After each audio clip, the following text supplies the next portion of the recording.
Hey, everybody, welcome back to another amazing episode of the best darn show on the internet, the Sharon Show.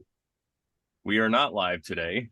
We have been live for the past so many weeks, so I hope you guys, it's going to be nice to just record and not have to. I don't know. I can't say that because I like going live. It's fun to interact with the chat, but we still get to interact with the chat in just a different way when we premiere this, so.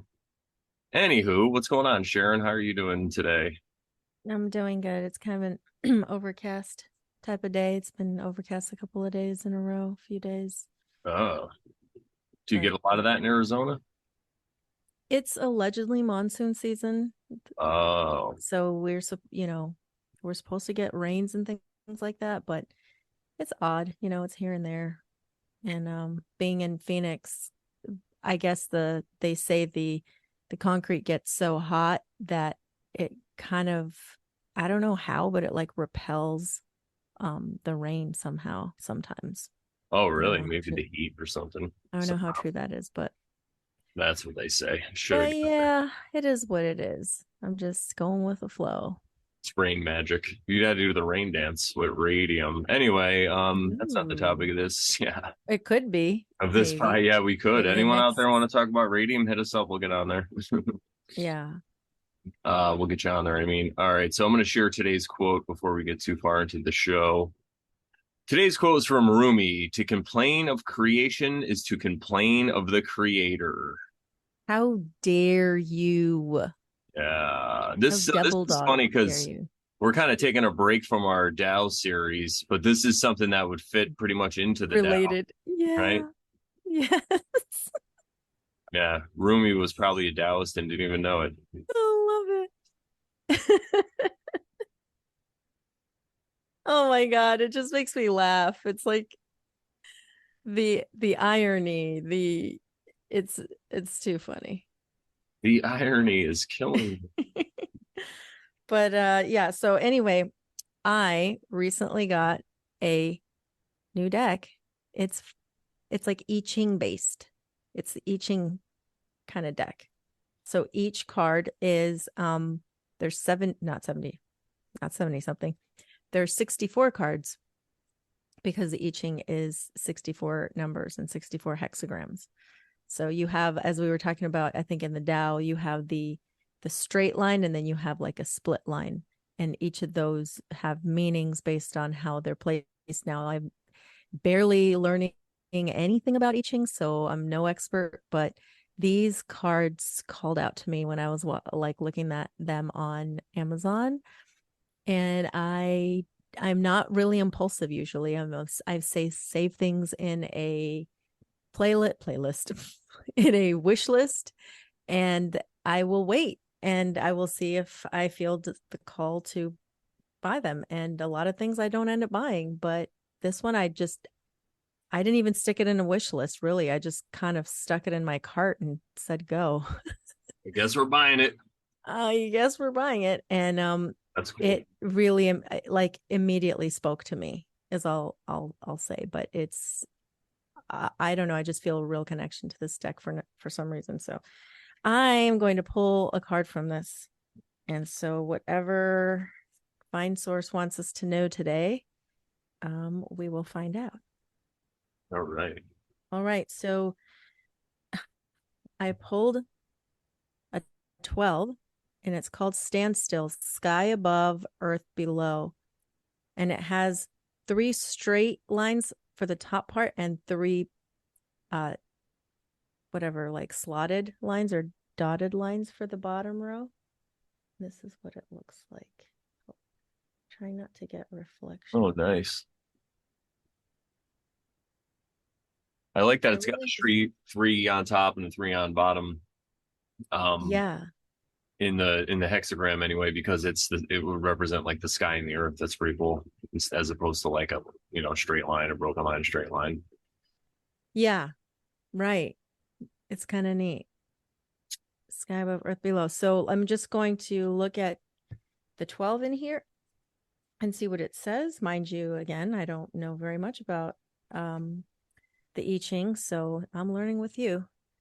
It says, in periods of standstill or stagnation, confusion and disorder can prevail. Small-minded and self-serving forces arise when the powers of clarity and creativity are on the decline. The inmates are overrunning the prison and its guards. In such times, summon up your fortitude. Don't shine your light, simply withdraw. Very wise. The wise take shelter in their own integrity and quietly remain faithful to their principles. Ooh. Retreat from public activities and common exchanges until the times favor direct action. Concentrate on personal affairs with a humble dignity, even if that means letting go of some short-term rewards. Desiring to change such a situation too quickly creates extra conflict. By accepting some hardship while striving to maintain integrity, you are preparing for future growth. Remember that a seed of prosperity is often hidden inside the husk of misfortune. I'll read that last line again. Very, very interesting. Remember that a seed of prosperity is often hidden inside the husk of misfortune. Oh, I Wow. like that. That's pretty cool. Wow. And there's more to the reading because I won't read those, but it'll go into what each line means. But you can see, yeah, you can see the line, see the three, and then Oh, it looks like a building, doesn't it? Or an M. yes, or an arch. Yeah. Right? Isn't that crazy? But The wow, dome, very if you will. mm, Right. Oh, let me bring it back to. I had to undress you for there. Okay, I'm oh back. yeah. This is like that was like very relevant, especially I don't know if you've heard, but I've heard it alleged that they will try to start some nonsense again because of some, shall we say, things that people do in November to tell us who they want Oh, to is be. that this year? No, but Next they year. want to, yeah, they want to start some things Oh, well, starting think about this too. soon. So I've said this before, and I said this in my book, 311, which is kind of synchronistic to what we're going to be talking about because the article we're going to reference was written on 311-2020 and had nothing to do with the sniffles. But it's about the seven Essene mirrors, but we'll get to that later. But that date, 311-2020, is when they shut down the country, was 222 months from another date that might seem a little familiar to people, which was September in 2001. It was like the 11th day or whatever, you know. So 222 months. And then this year, in September, on the 11th of September, will be 22 years. So, you know, yeah, it's a master number, right? I think they wanted to start sometime in September too. I think I saw something that said that people that fly on those things that take you from point A to point B will start, you know, not showing their smiling faces again. Ah, really? Something to Well, that effect. I But, will you know, tell you that I have heard from somebody that I was working with, went to a store. It was a Walmart, I think, the other day in like a town that's kind of conservative here in Connecticut. You know, Connecticut's not really many conservative hubs, but this one town is a little bit pretty conservative. And she said everyone in there pretty much had their smiling face covered. And then I've seen like yesterday, I saw a couple people at a grocery store, and then when I was coming out, this guy had a black mask on and like he had gloves on that weren't quite surgical gloves, but they were black. They looked more like gardening gloves or something. And I was just like, yeah, you go get them, fella. So that on top, so I guess I'm guessing that the media is going fear porny because I've also I bet they are. saw something else about a meme that said, "Oh, I thought it was burn things down season." I still have that up. I guess it's cover your face season or whatever. So I think that the media is going crazy with that again. But what I also wanted to bring up because we're talking about September is all these things we don't name. There's a guy that we talk about that we don't always name him, but he had a prediction that in September, that something might happen with the internet, like it might go down for a little while, or some significant stuff. So yeah, it is possible that we are headed to something fun in September. Maybe it's the fake alien invasion. I don't know, but But this was some wise advice from the I Ching, you know, like withdraw, don't give your attention to that stuff.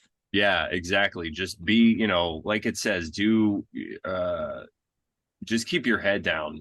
Sometimes you got to put your head up, sometimes you got to keep it down. And from what it comes, all this experimental medical serum stuff and covering your face and all that, I think the ship has kind of sailed on trying to change I people's minds. But if you remain quiet, then you'll be able to hear if somebody else dissents that maybe for the first time they're just like fed up with it. And they're like, this is bull crap. What the hell? And then maybe you can make a connection with them or open some doors for them or whatever. But as far as trying to wake up the other people, they're just in a dream, man. Merrily, merrily, merrily, merrily. Right? yeah. Row your boat gently down the stream. Merrily, merrily, merrily, merrily. Life is but a dream. So just let them keep dreaming, is what I would say, because there's really, nothing you could do. I don't Yeah. know.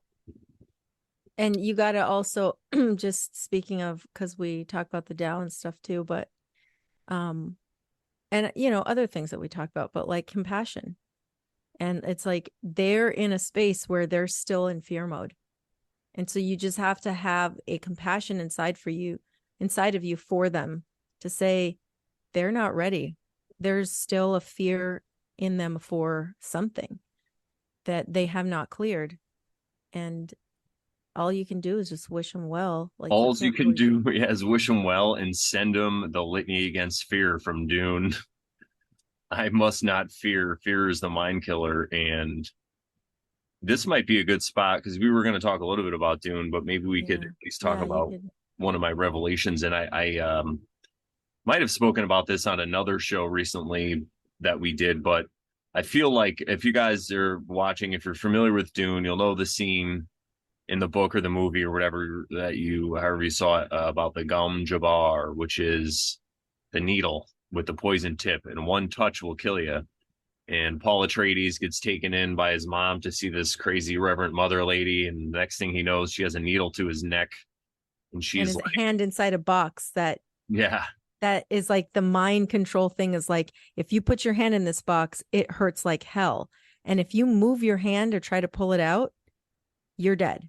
yeah, yeah." She tells him the only thing you got to do is not remove your hand from the box, and he's like, "What's inside the box?" And she's like, "Pain." In the book, anyway. Yeah. And it's basically a box that has nothing inside of it. It's mental. It's all mental. It's all in your mind. Yeah, it causes some kind of mental anguish to make you feel like your hand is burning and the flesh is melting from it and all this stuff.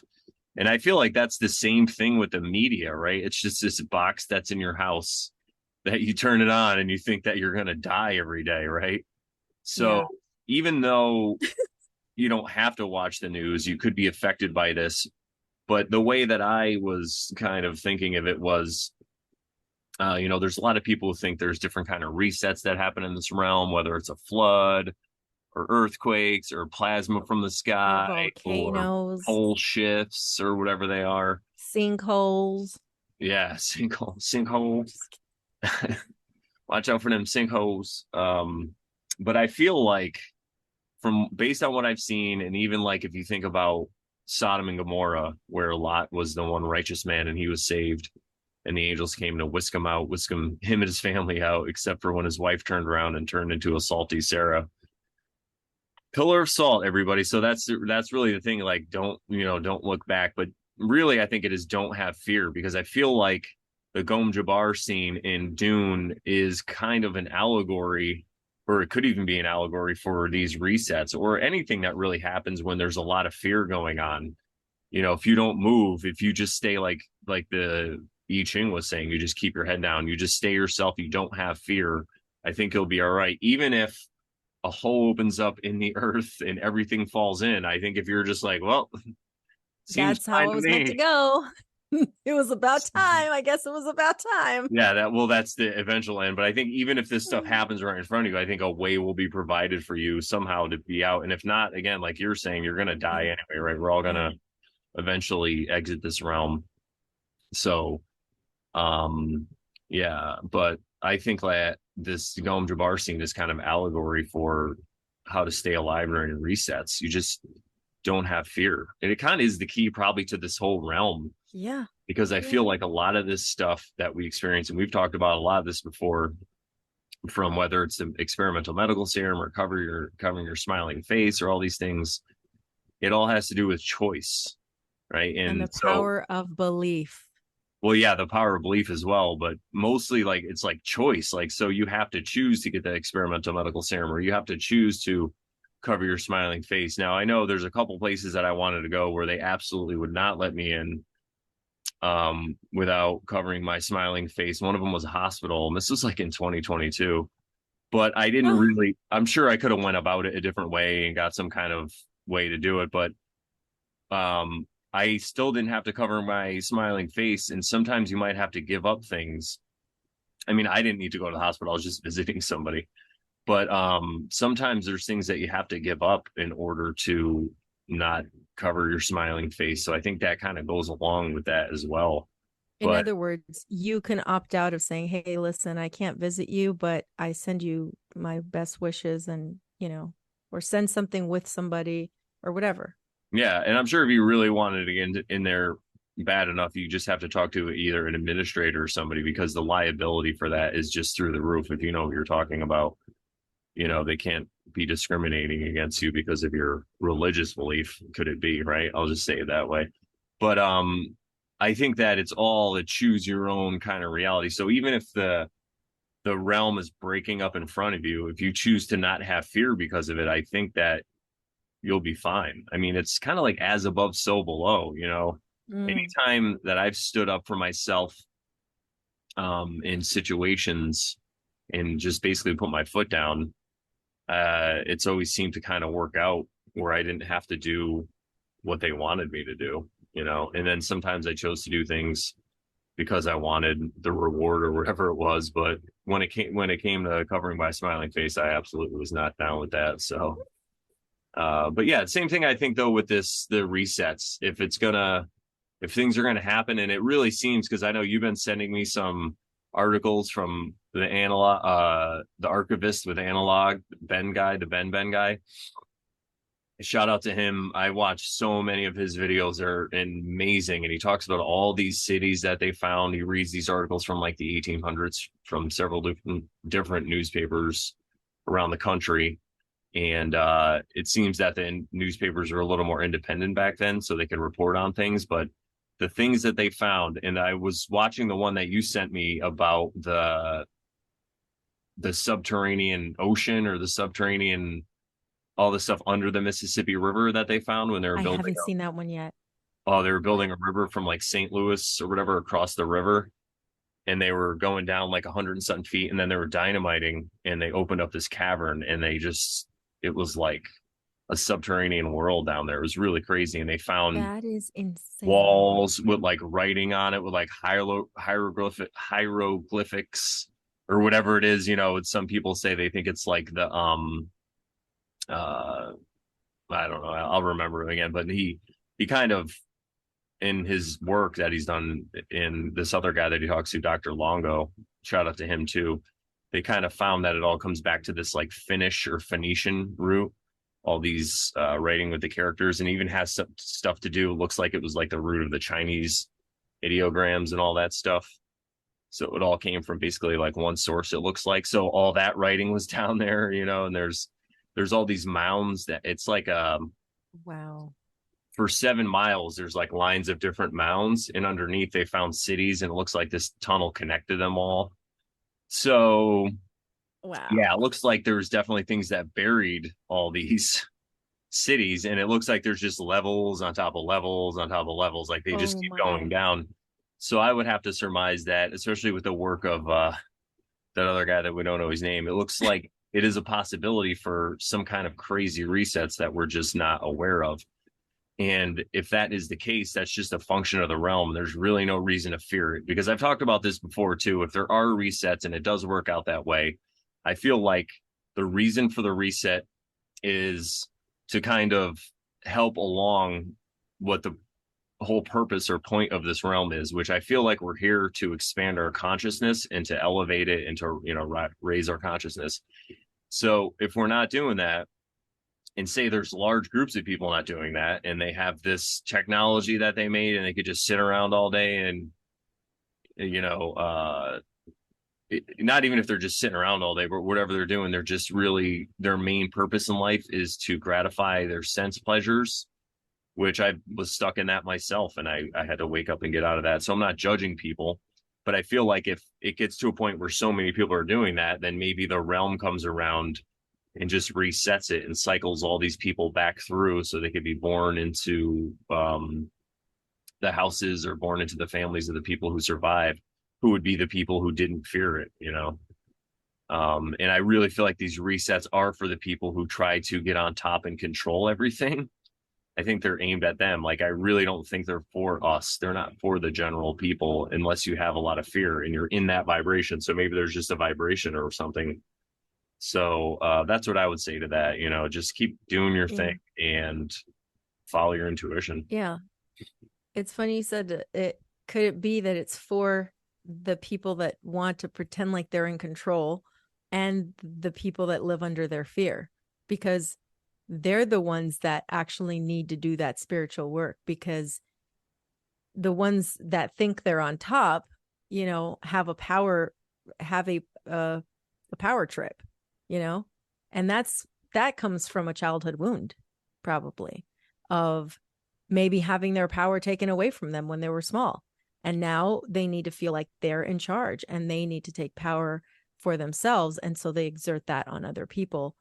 And it just becomes a cycle that they can't get out of until potentially they get out of this cycle by dying and being born again into another life, into another family or something. Yep, exactly. Or for men, I think it's being short is what causes that. Just kidding, everybody. I know plenty of short guys that are crushers. But yeah, no, I think you're 100% right. And even if you look at, because when I went through this whole waking up and truther thing, and I used to listen to Mark Passio a lot, and nothing against him, but they would talk a lot about this, like this Satan. I don't remember what they called it, ritualistic, the way that they raise children anyway, right? In these satanic families. Okay. And the stuff that they put them through, you could totally tell that they're just grooming them to be the next set of people. And I think it's just because that's what happened to them as children. And if they didn't get out of it, then they're going to do it to their children. They want to be part of the ruling class, quote unquote. And I feel like it's even the people who think they're on top, they're really just slaves at the end of the day. They're just slaves to a higher negative power, right? And they have slaves under them. But I think if you have slaves under you, then you are a slave yourself. So right on with that whole ruling class thing and the people that are subservient to them 100%. And listen, I understand that sometimes you got to do things. Sometimes you got to pay taxes, or you got to do what you got to do. That's not what I mean. I think that part of it is more like rendering unto Caesar what is Caesar's. And so if you're going to play in that realm, in the public realm, you have to pay the cost. But if you could do as much as stuff as you want in the private and remain more of a free person, then I think your fear goes away, which is the key to that, and you're living more like a free man or woman. Wow. And how we're meant to live, because I really feel like this, sometimes it doesn't feel like it. And I'm not, because a lot of times we talk and we act like we have it all together and we know exactly what we're doing. But I feel like this realm is really kind of choose your own adventure, and you really could kind of do whatever you want here. And sometimes that becomes the absolute distraction, because the people get into manifesting things and they manifest things out of a selfish reason. And then they just get stuck in that for lifetimes or whatever it is. But I think if you come to the point where you realize that, just following the golden rule is the best way to do it, and kind of try to do that in every situation where you can remember, then it just gets easier and it just gets better. Sometimes, like this weekend I was at a wedding and I was working with this lady who's a wedding planner, and she was like all over the place. And like, it was like, hurry up. We went when she wanted to get something done. We were going to do the Last minute. toasts and the speeches and stuff. And she's like, all right, we got to get it done. And she had like the father of the bride was going to go first, and he was up there. He was all ready. But I like to talk to the people who are going to speak first and brief them. So I'm just trying to get everything ready. And she's like, come on, we got to do it. And then I was like, all right, you ready? She's like, yeah. And I pointed to where the bride and groom should be sitting. I'm like, you think we need the bride and groom in here? She's like, oh, let me go get them. They weren't even in there. So I was like, I guess we weren't ready, but I was nice about it. You know what I mean? I wasn't like rude or whatever. I was pretty cool. And after that, she kind of just chilled out.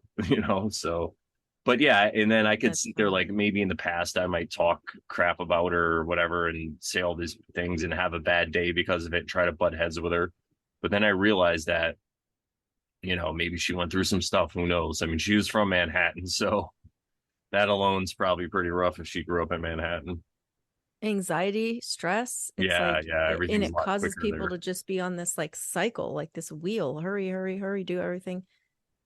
Yep. If Yeah. we were at a farm in Connecticut, I should be like, we're at a farm, lady. Nothing gets done right or on time, or not that it gets done right. Nothing is gets done in a hurried fashion. We got to take our time here. But yeah.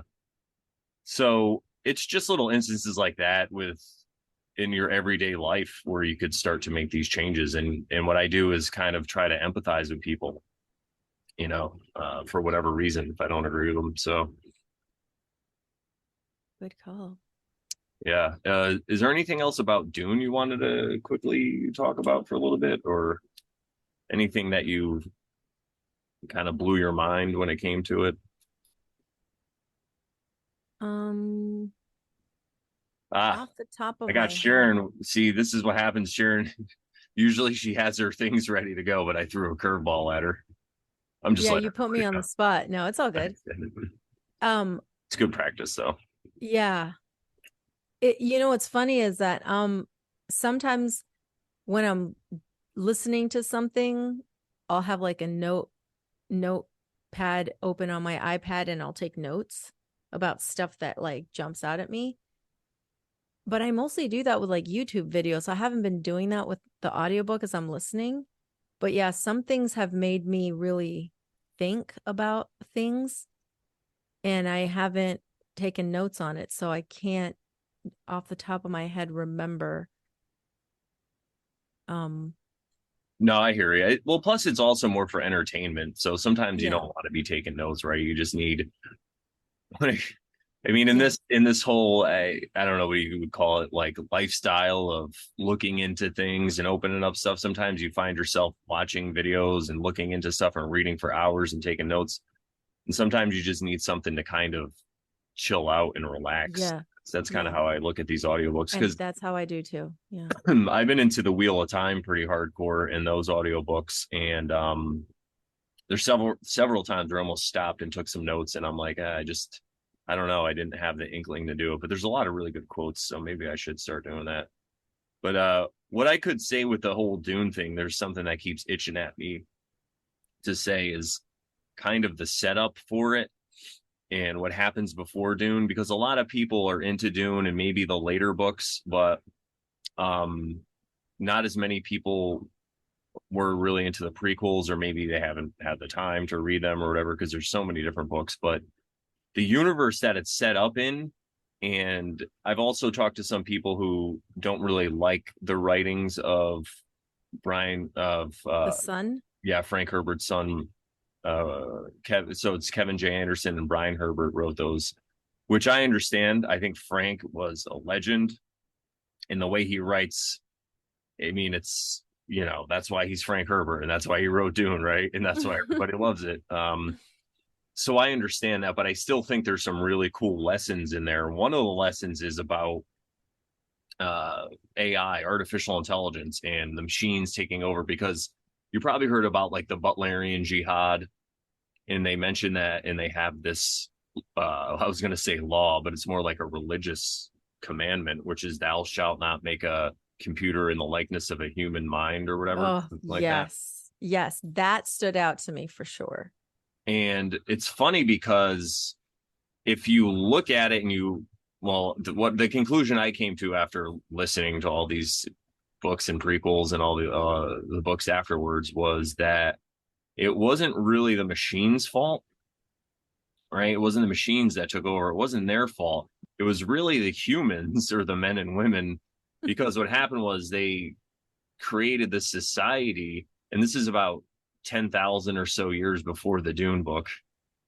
They create this society where everybody's just living at ease and no one's really learning anything. Everyone just has machines do everything for them, and they're just basically being lazy all day, which sounds like a great paradise. And maybe, you know, with the proper point of view or worldview on the world, it would work for people. But if you take people in the current state where we're at today and did that, I think it just leads them further into like debauchery and escapism and stuff. So what happens is this is how the world's existing. There isn't exactly artificial intelligence yet, but people have basically have machines doing everything for them.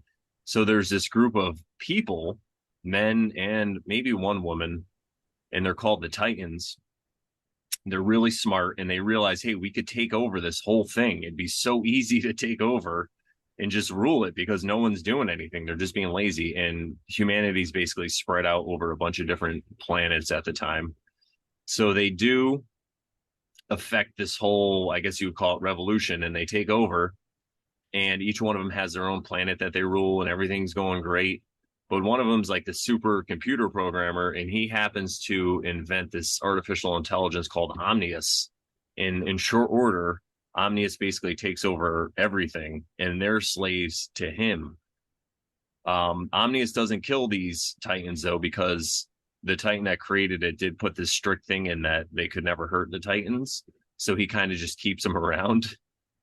And what happens after a while, I'm not sure if this happens before Omnius takes over or after, but these people realize a way to live forever. They can disconnect their brains and put them in a tank. And then they have this tank brain that they can put in any kind of mechanical device. Like they can put it in a spaceship or like a walker. They have these like crab-like spider walkers that they could go and shoot and like, kill a bunch of people and all this stuff. So this is what happens. And then eventually humanity gets really pissed off at Omnius or sick of it. And so Omnius has some worlds, and then there's still some worlds that are ruled by men and women. And the men and women decide to start this whole jihad. And it's really interesting. And that's one of the other reasons why I like the prequels, because they go into this idea of jihad, which then comes out in Dune also, because you have the jihad that they talk about. And in the later books, they really get into that stuff. But it's this idea that human beings, if you can get them behind an idea, if you can get them to rally behind an idea, then they're like unstoppable. And they even say that they're like talking about past times when some humans were really defeated really easily, but then some groups of humans like went to the last. They just like kept going. Even when they knew they were going to die, they just kept throwing themselves at impossible odds to try to win something. And that's because it was like an idea, like religion. It's the same thing, but it didn't always have to be about religion. So this group of people get together, and they, because of different circumstances that happen, they become the leader of this jihad. And it's hilarious because you always think the people are the good guys, but one of the guys who used to actually work on one of the robot planets, because they still had humans, and he was like an overseer, so he was like a trustee. He gets it in his head that he's going to create this jihad. And so all these circumstances happen, and he actually gets rescued from the planet, and he comes back to the human planet, which is like, the head, it's like the UN or whatever. It's like where all the human, where the men and women send delegates and stuff. So like the head, he ends up he gets kind of control of that, and he becomes a nefarious character himself. It's so hilarious how that happens. So that's really why I like the Dune series, because, and it's just like this Wheel of Time that I'm listening to now, because there really isn't a good guy and a bad guy. I mean, you have the evil side and the good side, but the good side also has within it, they have their little microcosm of, people that are doing things that aren't so good and people that are doing things that are good. Or then on the other side, the AI or the robot side, there's robots that are actually good, So it really breaks it down, because I think when we look at the world today, a lot of people will say, these are the bad guys and these are the good guys. And it goes back to what we talk about on the Over Sharon show all the time, which is putting people on a pedestal. I didn't say pendulum, putting people on a pedestal and putting people in a pit. You got to remember that they're just people. So whenever you get behind a movement or a cause or whatever it is, you're basically being a dupe. Right? And I'm not saying there aren't noble causes and there aren't things you can, I'm not saying there aren't things you could do out in the world to help people and stuff like that. But what I'm saying is like, just be careful of the ideas that you get behind or the people that you support, because I mean, for instance, you could be listening to a comedian that you like a lot and you make you laugh every day. But then as soon as you put that guy on a pedestal, things go wrong and you could start displaying cult-like behavior because of this, right? Yes. And Elizabeth was watching this Netflix series about how to become a cult leader or whatever. And I watched a little bit on and off. I was walking in, checking it out. And they had a lot of good information in there. But then it's so funny because they also mix in all this crazy stuff. Like they would talk about how sometimes cult leaders would build power. And they'd be like, the guy's saying like, you can't trust the media. The media is terrible. And the way they were saying it, they were like rolling their eyes like, oh, the media is great. Like, what do you mean this guy's saying the media is terrible? So, there's always a little bit of truth inside of every trap, right? It's like the bait, just like Christianity. This message of Jesus is beautiful. But then if you look at the Catholic Church and where the roots of it and how it was founded through Rome and all the crazy stuff that happened, it's easy to see how a beautiful message just gets messed up. And then there's like swarms of people going at people and there's people getting burned at the stake and all this crazy stuff. And now we have today, I feel like we have the cult of scientism, and it's the same thing. You get like Neil deGrasse Tyson and people are worshiping him. And it's so, I don't know. It's hilarious, but go ahead. I've been talking a lot. So. I had some thoughts on some of the stuff you were saying. So please do. Okay, so they're all kind of separate. Well, they're kind of separate, I suppose. So one thing you said about the brains getting like taken out and then just like used for a later purpose. I don't know, something like that. Reminded me, I think it was in a Futurama episode. And mind you, what? I love Futurama. Okay, so Cody and I started watching it from the first episode, and we only have had, I've only watched, he's watched it many times. I've only watched episode 1. So, and I think there were some talking heads in there or something. I don't remember. I feel like that's where I saw it. Yeah. And so basically Futurama set in 1,000 years in the future, and there's famous people from our time, but they're just heads. Yeah. So they like have this technology that they're able to like have people's heads. And it's really funny because in some episodes you get like Richard Nixon. And it's funny because that's a total Dune reference, because he does, I think Richard Nixon or maybe Spiro Agnew, who's his vice president, one of them gets this whole body that's like a spider creature and starts going around and shooting people and stuff. And I wasn't aware of all the Dune lore at that time, so I had no idea. But yeah, what were you going to say though? I didn't want to run you over. No, that's okay. Well, that also got me thinking of the heads and the busts of the presidents that I sent you from one of the channels on Telegram. And it says the abandoned president's head busts in Croker, VA, Virginia, right? They stand in rows in a Virginia field. Oh, there it is. Kind of a White House version of Easter Island. There are 43 concrete busts of most of the U.S. presidents, from George Washington to George W. W. Bush. W. towering at an average of about 20 feet and weighing as much as 22,000 pounds. This is an elementary school student's history class nightmare. Anyway, blah, blah, blah, blah, blah. Oh, it said the presidential heads were once on display at President's Park in York County near Williamsburg. But it's just kind of eerie. It's just weird. And when you said the heads, it reminded me of Futurama and this post that I sent you.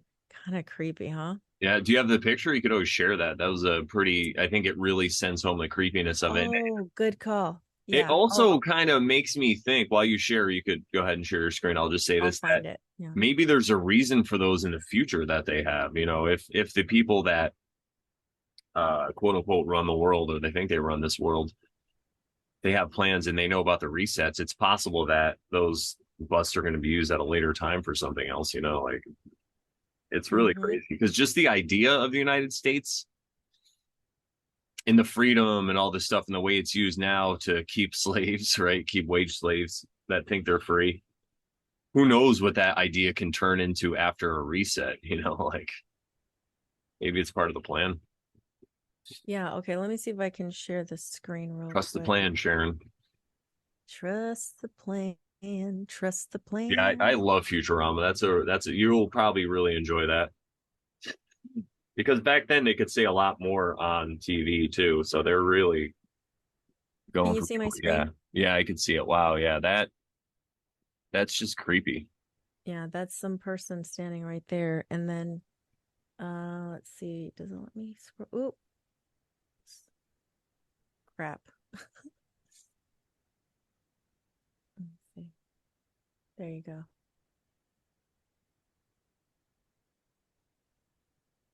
So yeah, this one's kind of the most eerie, I think. The Roosevelt one? With like the pink clouds and everything. It's just Oh right. yeah. So yeah, that's Is what that it looks JFK like. back there? He still has his head. That's pretty good. Oh, see, I thought that was JFK. Is that FDR? I think the front one is FDR. Oh, that's FDR. I think that's Hoover back there with the mustache, right? Wasn't that? Or no, Oh, that's Teddy. Yeah, Teddy Roosevelt. Teddy Roosevelt. Yeah, yeah. I don't know who that guy on the left is. Who, this guy or this guy? I don't know. Either one. This has got to be George W. Yeah. Oh wow. That's George W, right? Yeah. Look at those guys. It's crazy how they all used to have beards, right? And now they are all clean shaven. Yeah, some of them do. Some of them are clean shaven, like that guy. I wonder when that happened. That's probably a some of whole them have rabbit hole to beards. look into. Yeah. Yeah, like this one has a total beard. That one.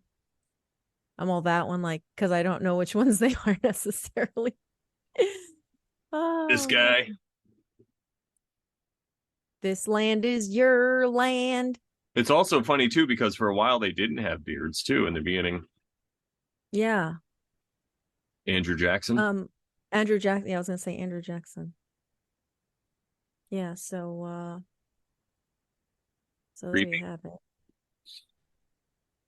Do you have any other thoughts on some of the things I was talking about? Yes. So you were talking about the droids or the these AIs, right?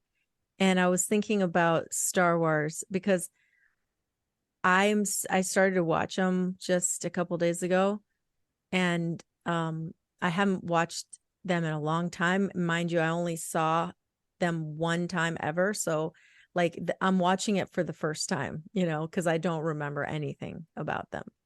So it's all new, like, and I don't have anybody to tell me what happened or who did what. So to me, it's like I'm in 1977 watching it for the first time. So, but yeah, I was just noticing how C-3PO acts, and I'm just thinking to myself about Dune as well, because of, and our times now, and I always think to myself, like, a machine that is programmed to do something that's all it is. It's a program. It's programmed to do something, just like R2D2 was programmed by the princess to do what it did, right? But people will put sentience on that, like, oh, it knows. No, it doesn't have it can't know. It can't know unless it's self-knowing. Like if it doesn't know itself, it's not sentient. So it's not a real being. It's just a computer. It's being told, it has been told how to react in different situations, how to respond in different situations. And yeah, you can write billions of lines of code to tell it what to do and have many different nodes of like, if this, then that, if this, then that. You could have a billion of those. And then it could like pretend to be human, but it doesn't make it human. But just that, it's like 1977, they were already conditioning you to be like, that's okay.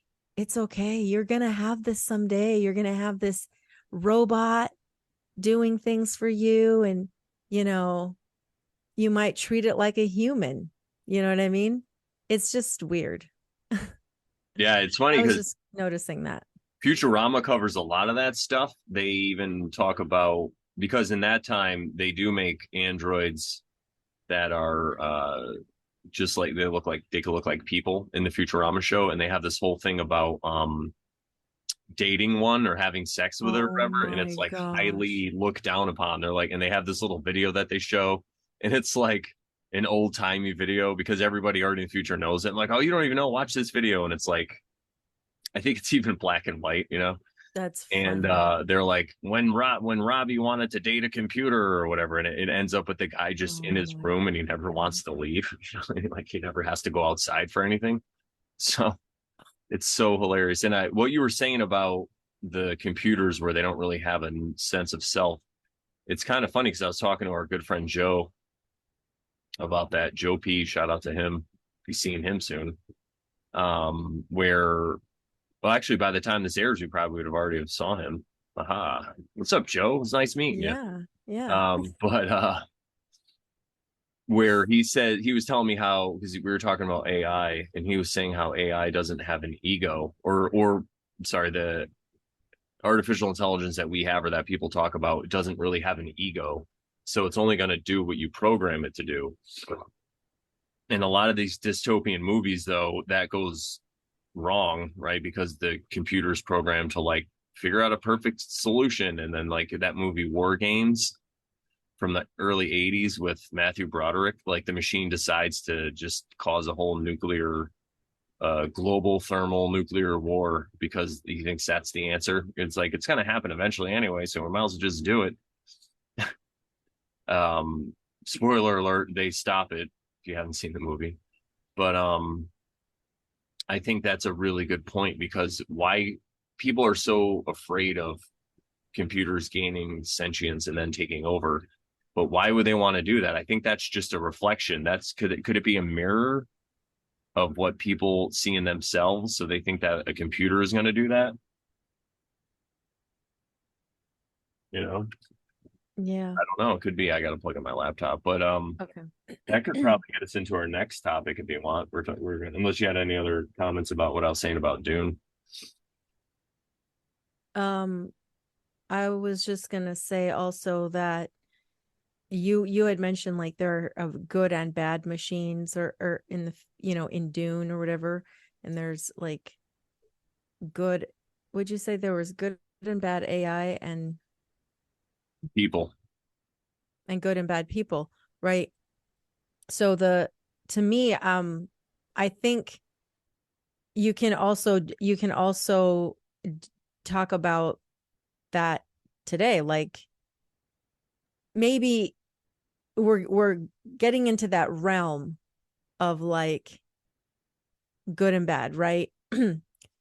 Because of the AI that you see now, like the CHAT GPT, right? that thing is supposed to like, oh, it knows and it's going to tell you, and it can write essays for you, and it can do all kind of shit, right? And then you have something like a washing machine, and that just does something for you that, these days, that if you didn't have it, it would be really a pain to do all that by yourself. Could it be? I mean, you'd have to really change your lifestyle to do that for yourself. And so it is a useful thing. Most of us, I would say 99% of us use that thing. Maybe there's that 1% out there, or that 0.001% that actually washes their own clothes by hand all the time. I don't know somebody. Amazing. But, but it's like we're getting into that realm of like, now can you label a machine or a thing, an AI, can you label it bad? I mean, yes, of course, you and I don't like to use the word good and bad or good and evil because they're not very helpful terms. But because everything, of course, can be used as a tool, as we say. But yeah, you get into this realm of the whole like morality, or what's the word that people use when they're talking about, should they do something, like, should they mess with the DNA to bring about a human that they want, or what is that called? Ethically right? Ethically correct or something like that? Yeah, there's like moral and ethical. Yeah, like that. So you can get into that kind of grainy gradient of like, is it ethical? Is it moral? Whatever. I'm sure somebody in the chat will know what we're talking about and put it in there. Shout out to the chat, by the way. Thank you guys for hanging out here during our premiere, which we either premiere or go live every Thursday. And we've been doing it earlier lately. So look for us in the afternoons where you live. We'll let you know the time. Just subscribe to the Brandon Bonanza channel on YouTube. And if you want more of us, just go to morelawsmoreproblems.com and click on the oversharing tab. Quick commercial. But yeah, no, 100%. Like you were saying, I think they're all, even a washing machine is just a tool, or a dryer. You could use it. Our cell phone is a tool. It can be used as a tool. You can use it to call for help, or you can use it to prank call somebody, or you know what I mean? Like, you can use it to take beautiful pictures, or you can use it to watch pictures of things that you probably shouldn't be watching. Yeah, I think it all comes down to just doing the work and making yourself better. Because even in the Dune book, toward the end of it, and in the later novels, you can see how Paul Atreides isn't really the good guy. Not that he's a bad guy, but he even sees it himself, because this, spoiler alert, this whole jihad gets put forth in his name, and he millions sees of it. people die. He has a prescience about it, right? Yeah. He like sees the future, and he's like, no, this must not happen. I must not allow this. And yet, it happens. I'm not there yet to stop it. But I'm about, I would say I'm about 60% through the first book in the audiobook. Cool. And so I'm at the part where he's like, sees that it's like he has that prescience or prescience, or however you want to say it, about that situation, and he's like, it must not happen. Yep. But then he starts to realize a little farther in that no matter what happens, it's going to happen. No matter what he does, it's going to happen. So that's why he wants to stay alive, to try to steer it in the way that he thinks is best. And eventually he finds out that there's nothing you can do, because these ideas, what happens with an idea when it takes on shape with people who are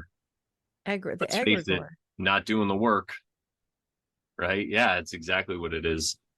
It just goes forward because they think they need to change the whole universe in order to make it power of belief, instead of change yourself. Yeah, with the power of belief, and they just roll over the whole universe with it. But it's very interesting, and I definitely recommend the later novels. The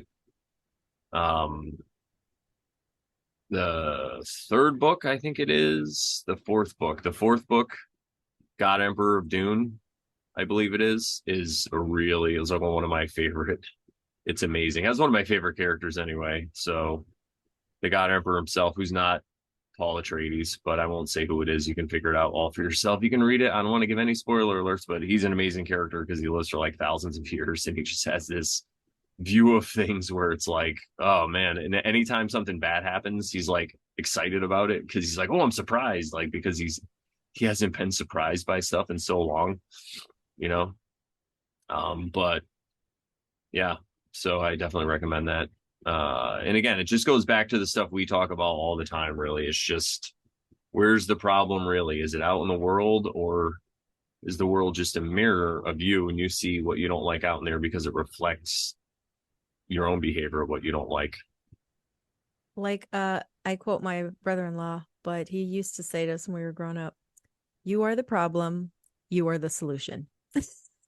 Yeah, you're the common denominator, right? When you're all your problems.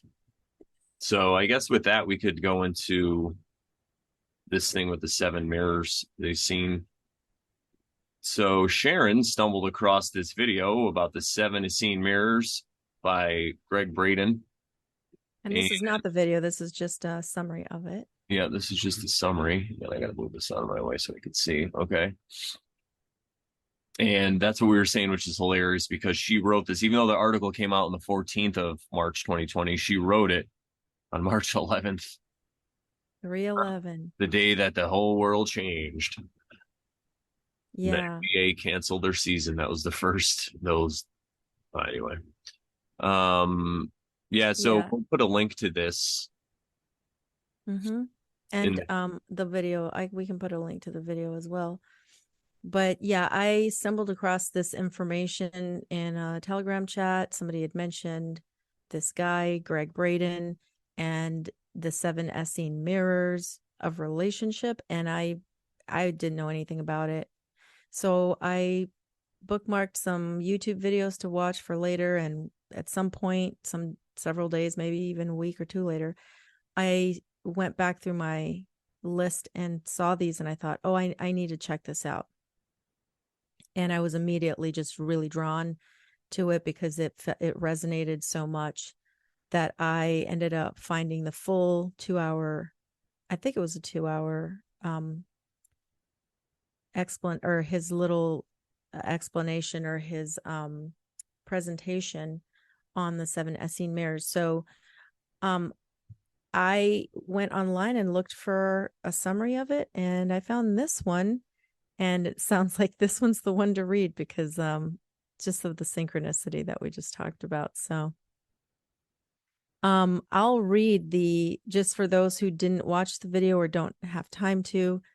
I'm just going to read that intro and then we can read through these mirrors and then maybe chat about them. So, and then, Brandon, we can alternate if you want. I'll start with the intro.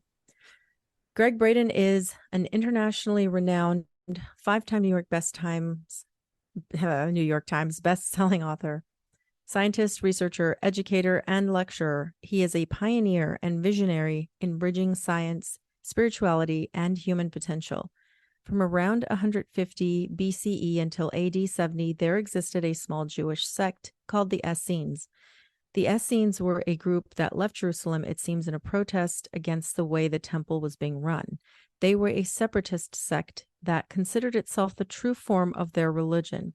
So they went out into the desert to prepare the way of the Lord, following the commands of the prophet Isaiah as they interpreted them. The Essenes had been in existence for about 100 years in Jesus' time. One of the many pieces of wisdom they left was a powerful analysis of human relationships. They defined 7 categories of relationship, which are called the 7 Essene mirrors. They use the term mirror because our inner reality is mirrored to us in the actions, the choices, the behaviors, and the language of the people around us during every moment of our lives.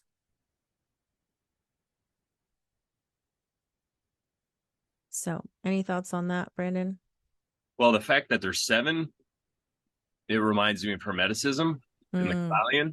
We might talk about in the future on the show, but it's like the 7 I forgot what they're called, but there's 7 of them.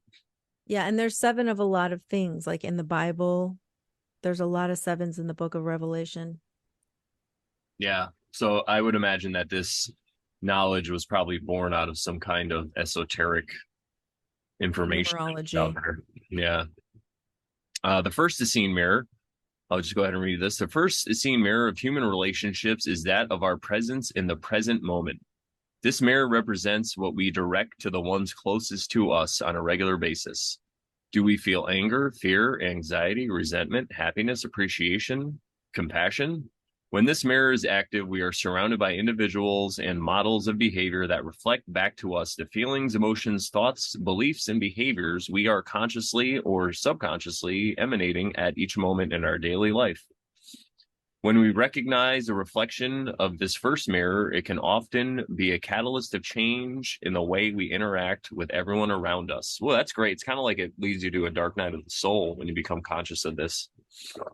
Well, interestingly enough, you say that Dark Night of the Soul thing is an aspect of one of the Essene mirrors, which is, I think, the sixth mirror, Ooh. but I don't remember at this moment. But yeah, that concept is embedded somewhere in Oh, the nice. And this is kind of yeah. like what this is like the wake up moment once you become conscious of this first one, I think.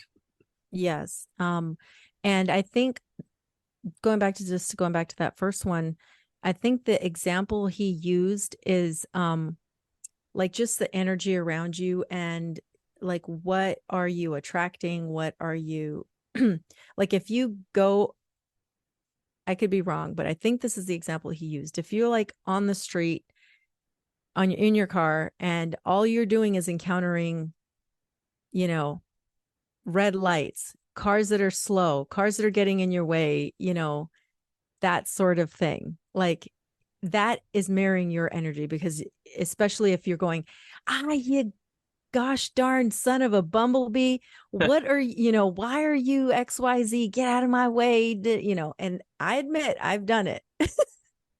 But yeah, it's like, what are you attracting? Because there are times when I go out there and I don't encounter those sorts of things, but there are times when I do. And it's your energy when you're out there.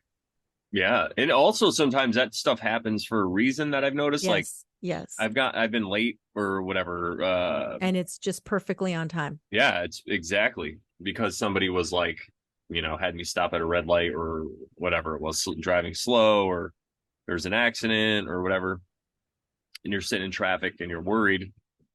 Then I would get to my destination, and it turns out that, oh, it's a good thing I got here when I did because of X, Y, or Z or whatever reason. Mhm. So, yeah. You want to read the second one? Yes.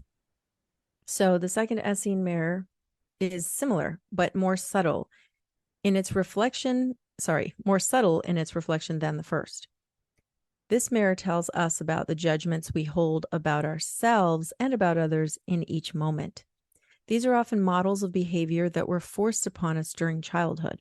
If you find yourself surrounded by people who demonstrate patterns of behavior that trigger feelings of frustration, anger, or resentment, and you are conscious enough to know that this is not what you are expressing or emitting in the moment, then they may be showing you what you are judging in that moment. And we'll talk about the word judging here I in a love second. this one. I know. Discerning whether this is the case may require some deep, honest, compassionate self-inquiry. If we discount or ignore the subtle reflections which usually show repeatedly in our life, they eventually become more obvious in an attempt to initiate our observation, awareness, and mastery over them. When you reconcile the pattern or judgment within the healing that occurs, it creates a ripple effect in every area of your life. This was what impacted me to watch the entire video, because I had only watched the clip, which was up to about 20 minutes, I think. And it covered it covered the first and the second Essene mirror. And this was super enlightening to me, because the way I had talked about this before, when people are like, and we say it on the show all the time, like people are mirrors, people are just mirroring. But I was always unsure of what it meant when someone was doing something that frustrated you that was not like you.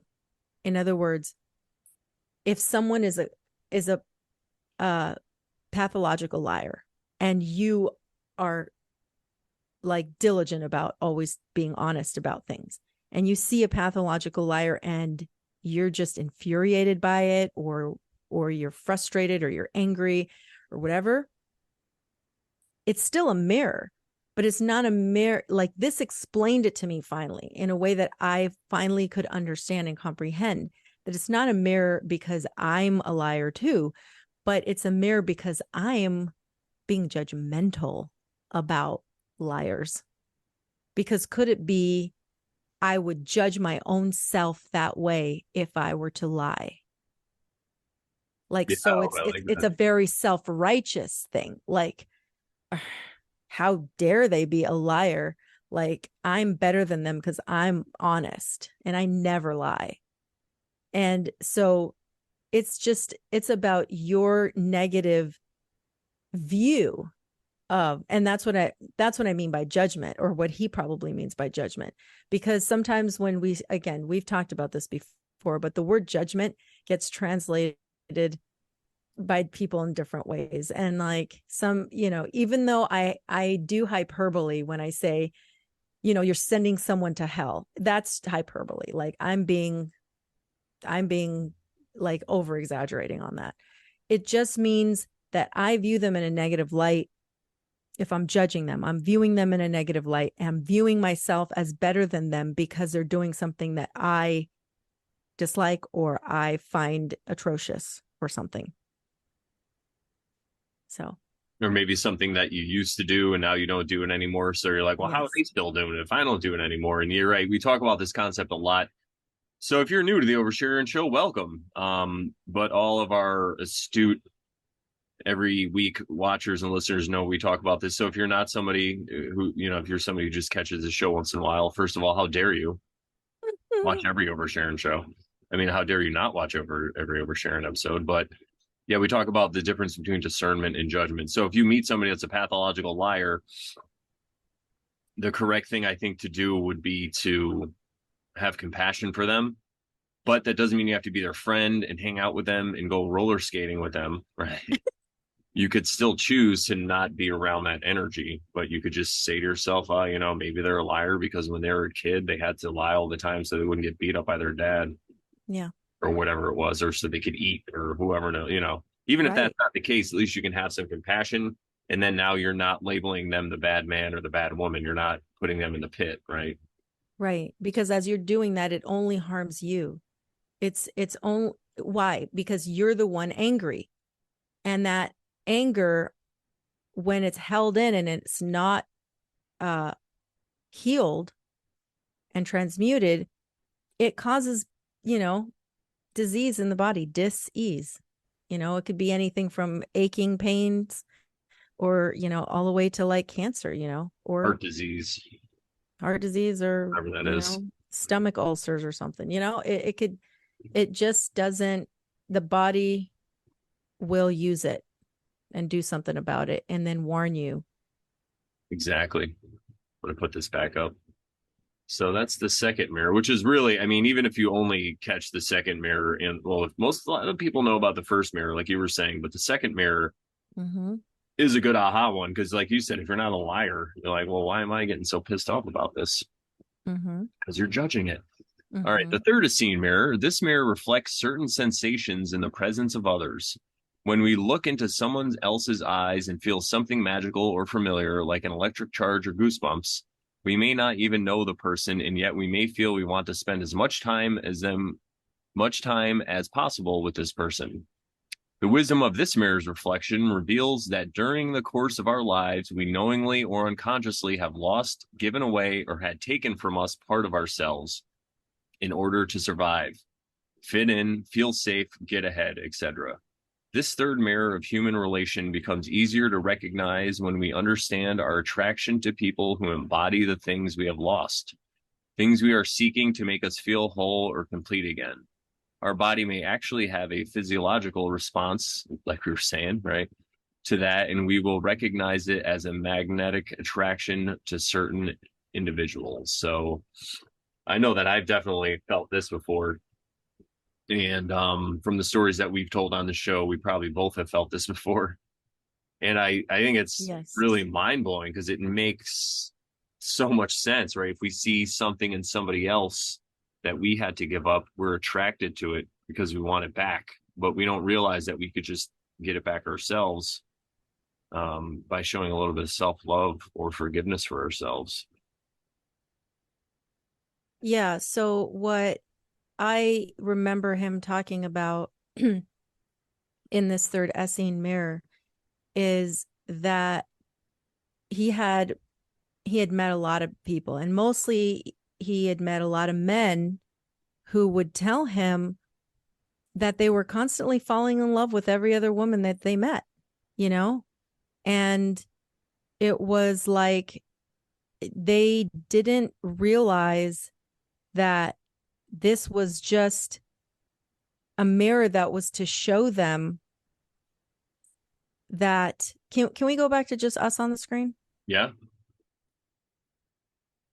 They didn't realize that that mirror was showing them that they were attracted to this individual because that individual had something about them that showed them something that they had lost along the way, along their way to their, whether it was success or whatever it was. He said a lot of these men were married and had children, and some of them just felt, or most of them just felt really bad because they were just like, I don't know what to do because, you know, I love my family and everything, but like, I feel like I'm constantly falling in love with all these women all the time. And what the way he explains it is that,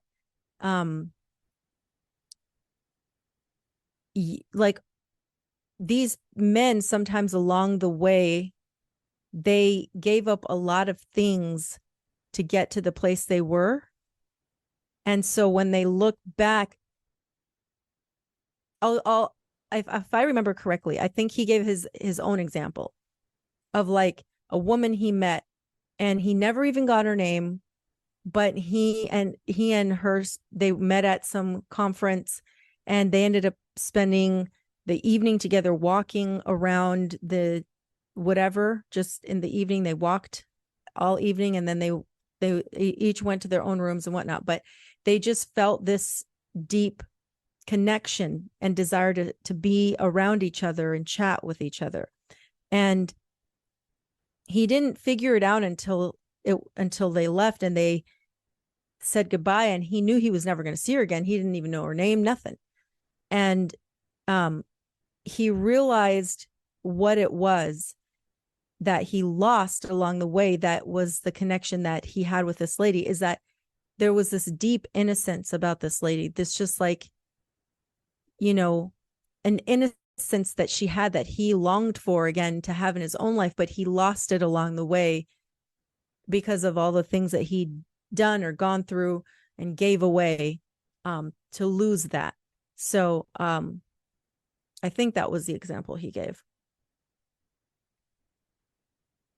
Yes, that was the example. Okay. I You made it to that part, okay? at least of the video.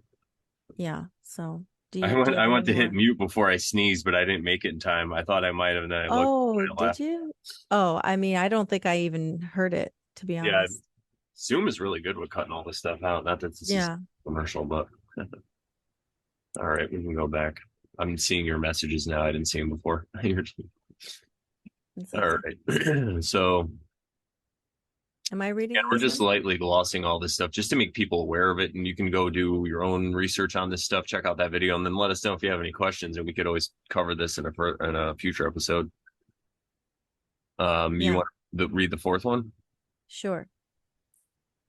The fourth Essene mirror. This mirror reflects patterns of compulsive behavior that may ultimately dictate the reorganization of our lives to accommodate our unhealthy behaviors. We can learn to identify certain behaviors we've developed over time that become so important to us, we are willing to sacrifice almost everything to keep them. This includes addictions to drugs, alcohol, sex, gambling, danger, control, money, food, power, drama, order, cleanliness, and so much more. When we learn to recognize our compulsive behaviors and addictions, we discover that we have given away little by little the things we hold most dear to us. When we find ourselves in the presence of this pattern of behavior, we begin to understand that the pattern did not occur instantly. It unfolded gradually, and it can be recognized and addressed at any time before it is taken to the extreme of losing everything. Do you have any comments on this before I share? Well, I feel like I went through a lot of this in my life. It's compulsive behavior because this really has to do with like addiction and stuff. Well, obviously he says that. So it's another good way to kind of here, let me, it's another way to bring back, or not bring back, it's another way to highlight and use your own behavior to kind of heal yourself, because you can look at what you're doing compulsively. Go ahead, Noah, what were you gonna say? I think this is the example where he talked about, well, I don't remember if it was, but no, that wasn't. I think that was in the 6th Essene mirror. But anyway, this just reminds me of it's a lot of things that we've talked about on the show, and Brandon has an example. Do it till you're done, right? When you get to the point where you have that recognition, then you will hopefully start to wake up and learn how to address it and heal that wound that's causing that behavior. Yeah, sorry. I was trying to remember what he used as an example, but I can't. I don't. Yeah, I can't remember either, but I do remember this mirror. So yeah, that's right. We can go back. We can go to the 5th one now. The 5th element. I mean, the 5th mirror.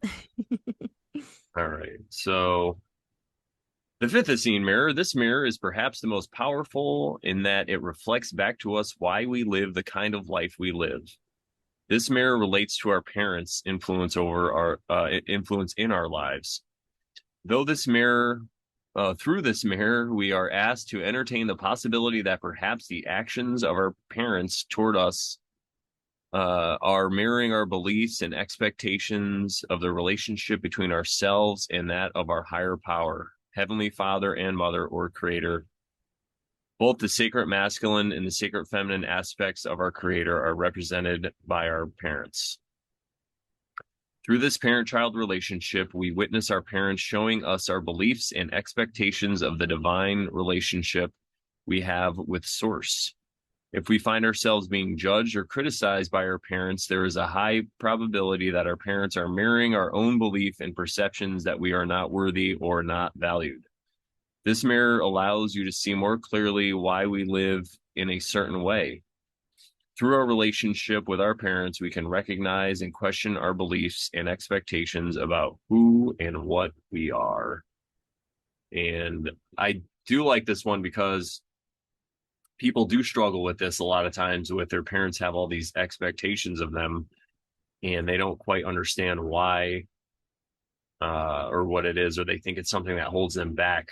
But to look at it in this view, to like where their observations of you or whatever they're saying to you is kind of like what you'd be saying to yourself or what your higher self is saying to you. Like, this is your potential, because I think parents have this unconditional love a lot of times for their children, most times, hopefully. And because of that, they want the best for them. And they could always see them succeeding in whatever area it was. And, sometimes it could be because the parent, like say the dad wanted to be like a star football player, and then he wasn't. So he tries to make his child a star football player or whatever. So there is that. But if it's something that you want to do and something that you are doing, there's a good possibility that you're being held back because of a low self-esteem. And that's why you're not trying to do it. Like for me, comedy example, like I didn't start doing comedy until I was in my early 30s. And it's probably just because I thought I wasn't good enough or I would fail or whatever.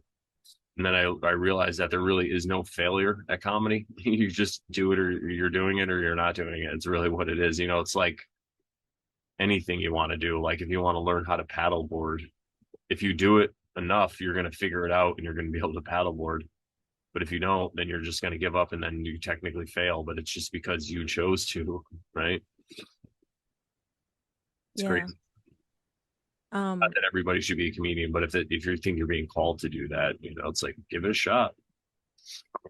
Yeah.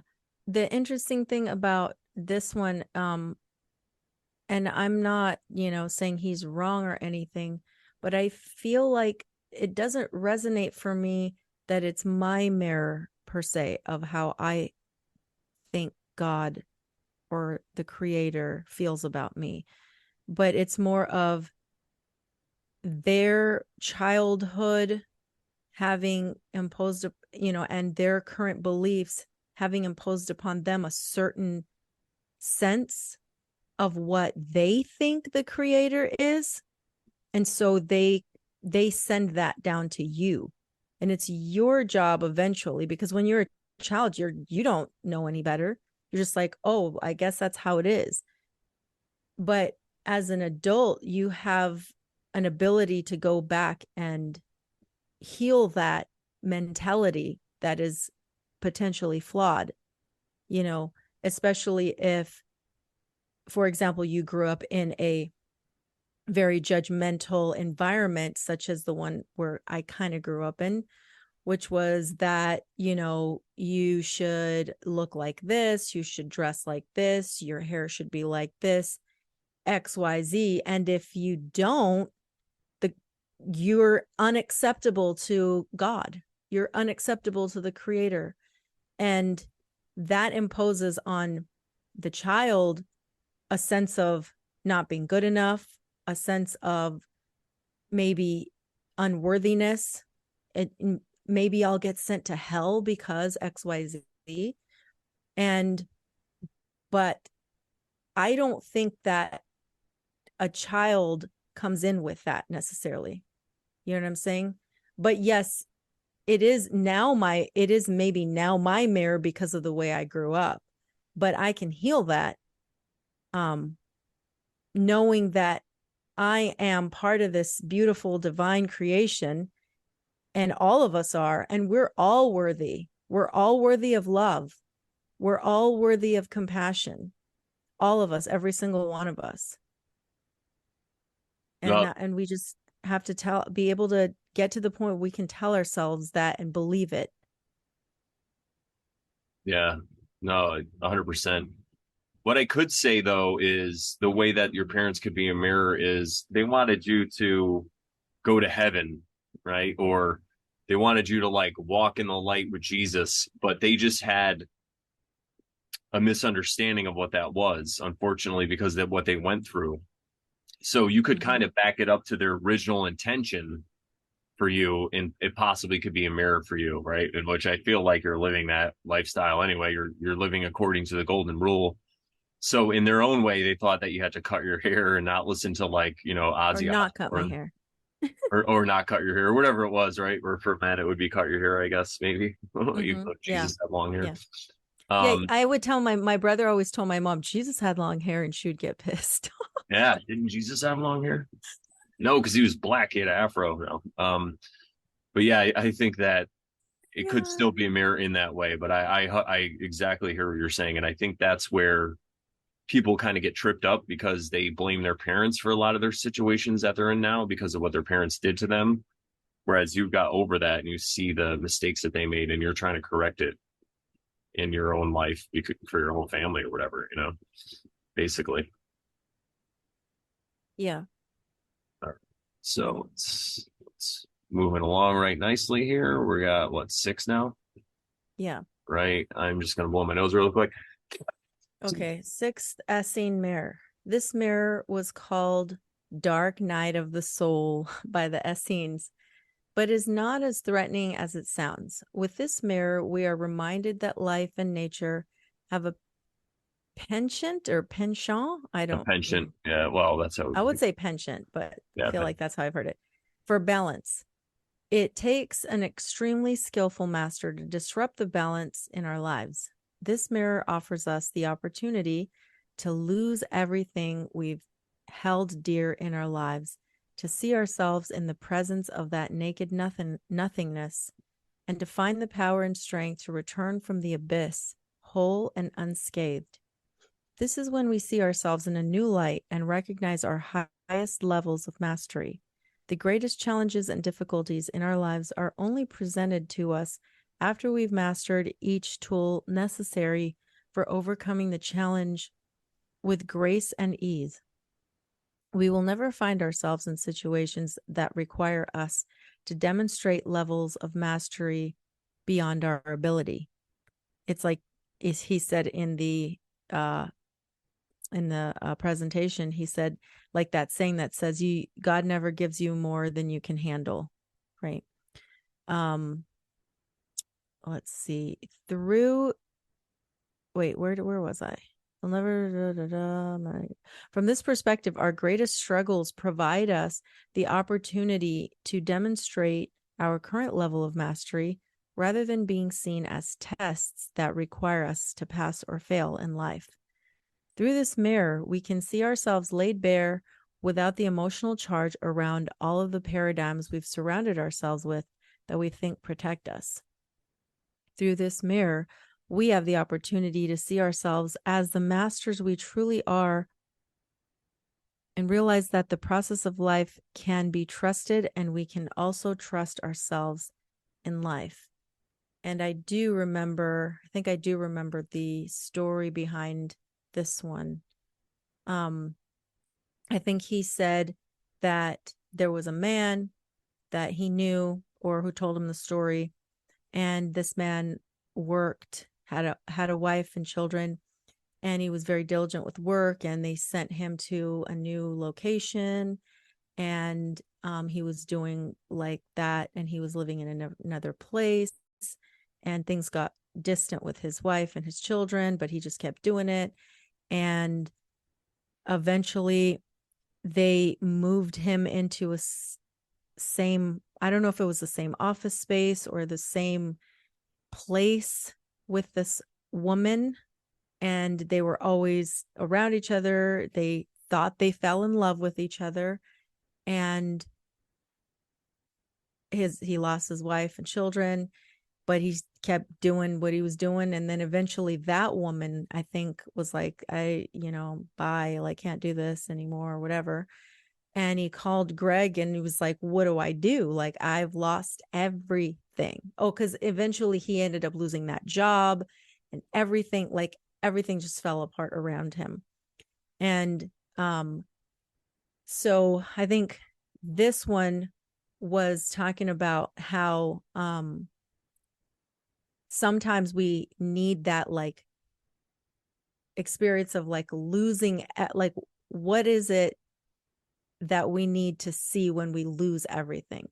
And what he's saying is that this all happened for a reason. Like, you didn't just accidentally lose everything. Like, you got there, you just kept doing things and like the other Essene mirror, was it three or four, that was like, you keep losing things, you keep giving things up.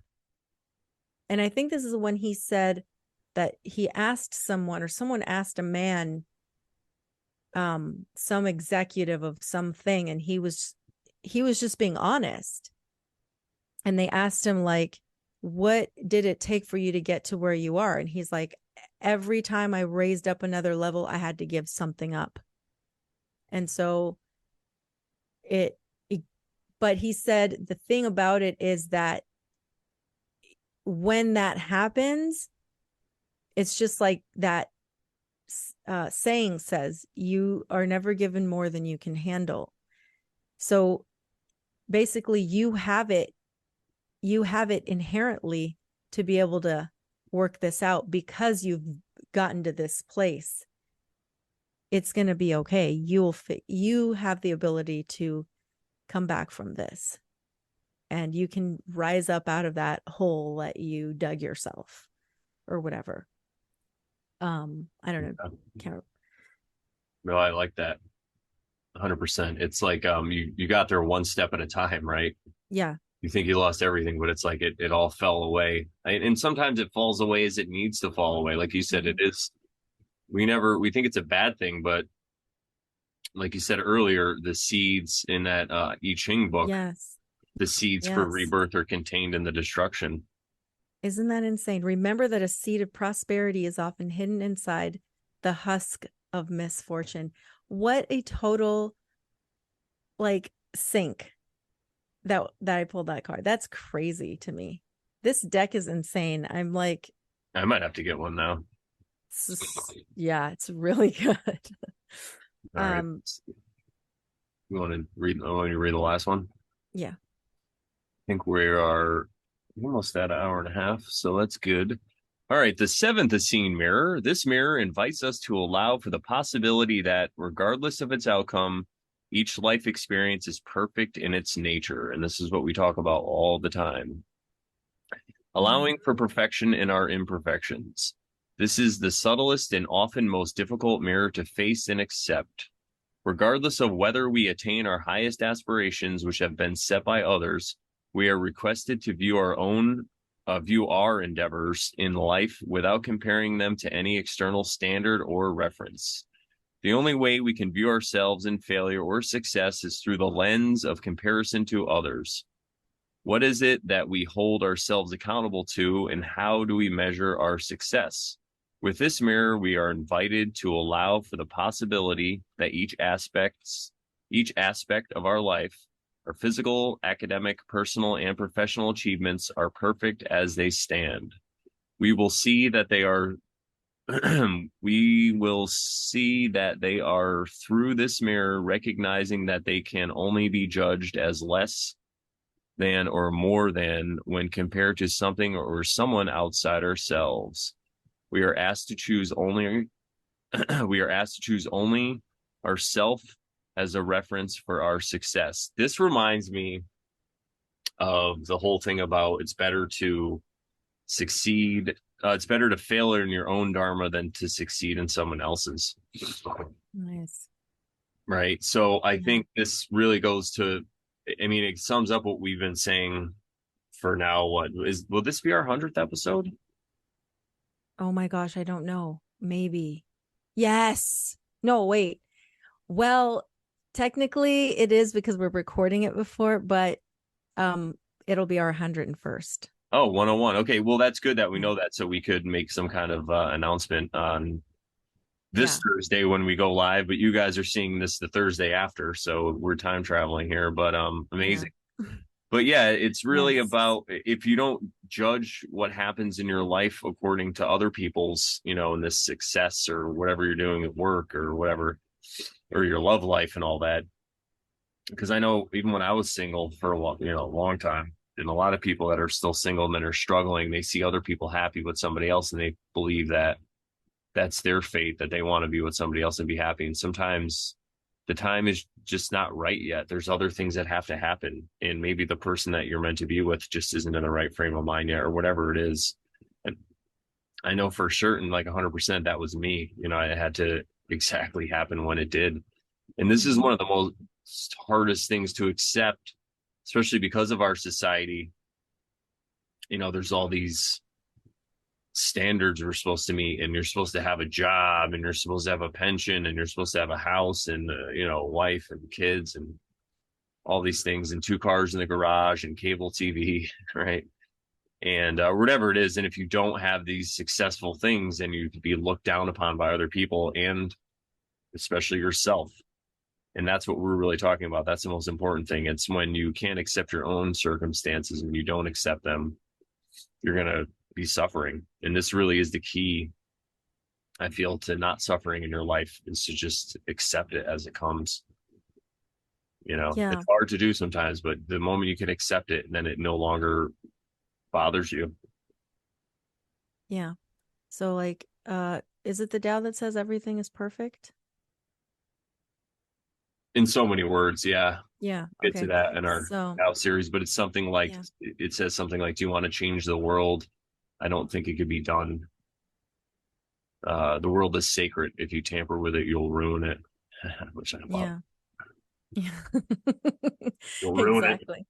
Um, so in this seventh Essene Mare, I remember the story that he shared for this, and it's very, it's kind of it's a powerful kind of story, kind of sad in the sense of like, um, well, you'll see. So he says that he was on this train, and there was a couple, an elderly couple that were on sitting there, a train or a bus or a metro or something like that, right? And this elderly couple, they were very critical of people's. There were people watching and talking about it as they were watching it. Like it was not a mental process. And the old man was hard of hearing, so he was louder, and he was just, you know, projecting his thoughts onto Great. everyone on the train or whatever. So now he's standing really close to right by them, and he can hear everything they're saying. And then this really large lady walks in to the car, and their only space was like right next to where they were. And they immediately, without even like no regard, start talking about her. Like how big is she? Like, how did she let herself get there? How could, that sort of thing. And he said that he was like standing in such a way that he was kind of across from that lady, and they locked eyes, and he could see like the sadness in her eyes and like the tears forming in her eyes. And he talked about this as like an example of how we can have compassion on people and not be judgmental and negative toward other people, because that man couldn't compare himself to, and I'm extrapolating here because I don't think he said this, but like that man who was making all those judgmental comments about her and his wife, they couldn't compare themselves to her because she's not them. They didn't live the same experience. They don't know why she's gone through this. They don't know that she probably suffers every day, and it's hard for her to walk and even get on that train.